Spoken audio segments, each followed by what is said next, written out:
Vous êtes sur InfoLive TV, merci de nous retrouver pour un flash d'informations.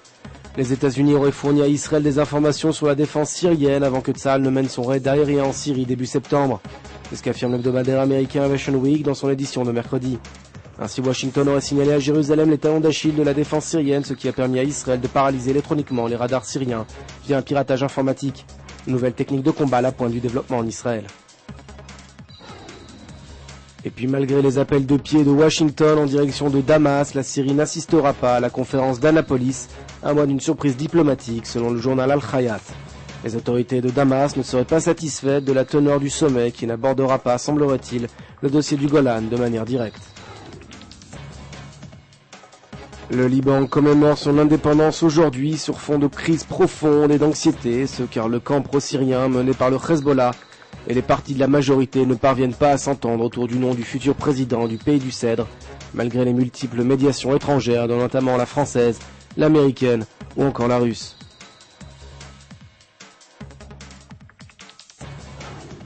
Et puis selon un récent sondage réalisé pour le compte de Shvakim Panorama, si les élections législatives se déroulaient en ce moment en Israël, c'est le chef de l'opposition et ancien Premier ministre Benjamin Netanyahou qui remporterait de loin les suffrages et deviendrait ainsi le Premier ministre. Le Likoud, son parti, serait fort de 31 sièges à la Knesset. Les forces de sécurité égyptiennes ont découvert à la frontière avec la bande de Gaza plus de 186 tonnes d'explosifs à destination, semblerait-il, des mouvements terroristes de Gaza. Cachés dans le sol au niveau du point de passage de Rafah, ces explosifs attendaient d'être transportés de l'autre côté de la frontière, apprend-on de sources égyptiennes. Des militants écologistes de Greenpeace manifestent au cours d'un congrès sur le nucléaire à l'université de Tel Aviv. Durant le discours du président Pérez, ils ont enlevé leurs vêtements, appelant à dénucléariser le Proche-Orient. Ces militants verts affirment que le colloque encourage la présence d'armes de destruction massive au Proche-Orient.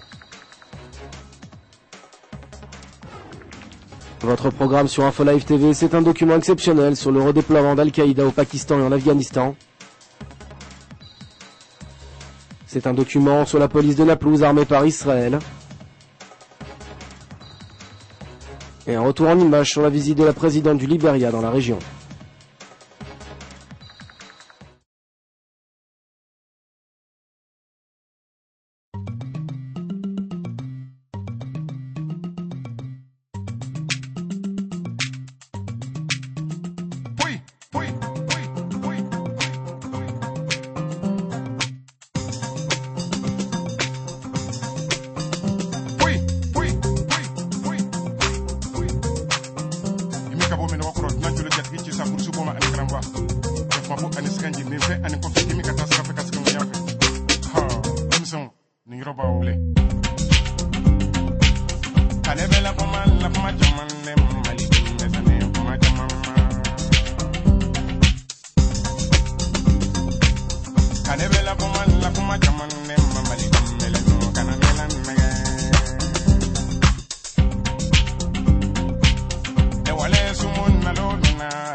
Découvrez en avant-première le nouveau service d'InfoLive TV.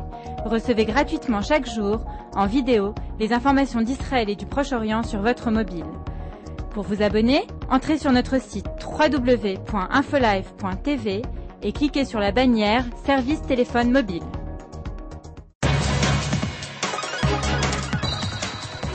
InfoLive TV, el primer canal de televisión en el mundo que transmite por internet en 4 idiomas en vivo desde Jerusalén. Para tener una mirada directa sobre Israel y el Medio Oriente, InfoLive TV se encuentra allí, en el corazón de la información, en el corazón de la historia, en el corazón de Israel. InfoLive TV.